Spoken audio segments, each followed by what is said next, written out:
ምምሕዳር ወረዳ ማይ ቅነጣል ስድራ ስዋዓት ዘለዎም ጸገም መንበር አባይትን ምቕራፍ አበ ጣብያ ላኸናይ ንዝርከቡ 200 ስድራ ስዋዓትን 50 ብኽብሪ ዝተመልሱ ተጋደልትን አበ ከተማ መፍላይ አብ ዝተጣየሸ መንደር ስዋዓትን ሓርበኛታትን ብምኽንያት መዓልቲ ሰማዕታት ነብሲ ወከፎም 200 ካሬ ሜትሮ መሬት ዓዲሉ ተጠቀምቲ ትዕድል ዝኾኑ ስድራ ስዋዓት ከም ዝበልዎ አብ ድሮ በዓል ሰማዕታት ተጠቀምቲ መንበር ገዛ ንክኾኑ ዕድል ምርካቦም ከም ዝሕጎሶምን ሰማዕታት ዝተሰውኡ ዕላማ ንኽዕወት ድማ ግብኦም ከም ዝፍጽሙ ይዛረቡ መንግስቲ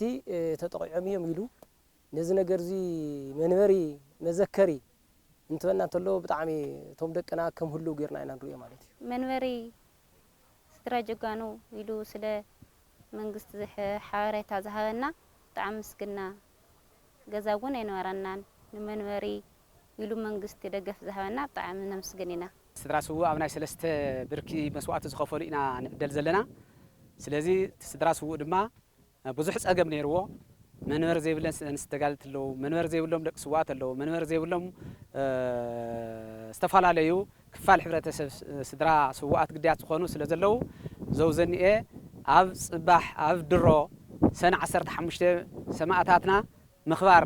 ዝቦታ እዚ ክንዕደሎ ከለና ብጣዕሚ እዩ ጽቡቕ መንፈስ ዘለና ማለት እዩ ኣብ ወረዳኦም ዝርከቡ ስድራ ስዋዓት ተጠቀምቲ መንበሪ ገዛ ንምግባር ዝተጀመሩ ስራሕቲ ተጠናኺሮም ከም ዝቕጽሉ ዝተዛረቡ ድማ ሓላፍ ቤት ጽሕፈት መሬትን ማዕድንን ወረዳ ማይ ቅነጣል ኣይተ ክንፈ ይዕበዮም ከም ወረዳ ፍታ ዘለትና ሃብቲ ኮይና ብቀደም ሰዓት በቲ መስርሕና ሰራርሓን መምርሒ ቁጥሪ 7 ናይ ኮሚሽን ሃርበኛ መምርሒ ናይ መንግስቲ መሬት ማዕድን ዘዳለዎ ብኡ ንኽንዕድል ንሕና እውን ድልዋት ኢና መጠሻ ዘቋርጸሉውን ስለዘይኮነ ዓመት ሙሉ ኢኻ ትዕድል ኣፍታ ዘለትና ሃፍቲ ንምዕዳል ከም ቤት ጽሕፈት እውን ድልዋትና ዝብል ሓሳብ ይዘለና ዋና ምሓዳር ወረዳ ማይ ቅነጣል ኣይተ ተስፉ ገብረ ማርያም በብምዕራፉ ምእንተ ሃለዋት ህዝቢ ትግራይ ክብሉ ክቡር ህይወቶም ዝኸፈሉ ጀጋኑ ዝግብኦም ዋጋ ምኽፋል ዝኸብድ እኳ እንተኾነ ስድሮኦም አበ ጸገም ንኸይወድቁ ግና ንመንበር ዝኸውን ቦታ አበ ድሮ መዓልቲ ሰማዕታት ተዓዲሉ ምህላው ሓቢሮም ኣብ ናይ መዓልቲ ሰማዕታት ድሮ ስለ ንርከብ እዚ መዓልቲ ሰማዕታት እዚ ድማ ስኢልና በቃል ዘኪርና ዘይኮናስ ብተግባር እውን ቃልና ሓዲስና ሕድሪ እቶም ስዋዓት ዝገደፉልና ጫፍ ክበጽሕ ናይ ባዕልና ግደ ንጻወተሉ ስለ ዝኾነ በዘጋጣሚ እዚ ቃልና ንሕድስ ጽባሕ ንገውን ናይ ተግባር ሰባት ክንከውን መልእኽተይ እናሓለፍኩ ለማዓንቲ ኣብዚ ቦታ እዚ ን200 ዝኣኽሉ ስድራ ስዋዓት መጀመር ክኸውን መንበሪ ንዕድል ኣለና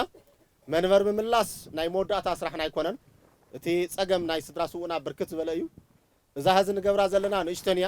እዚ ይንእሰኩም በር ዝዓብየኩም ኣይኮነን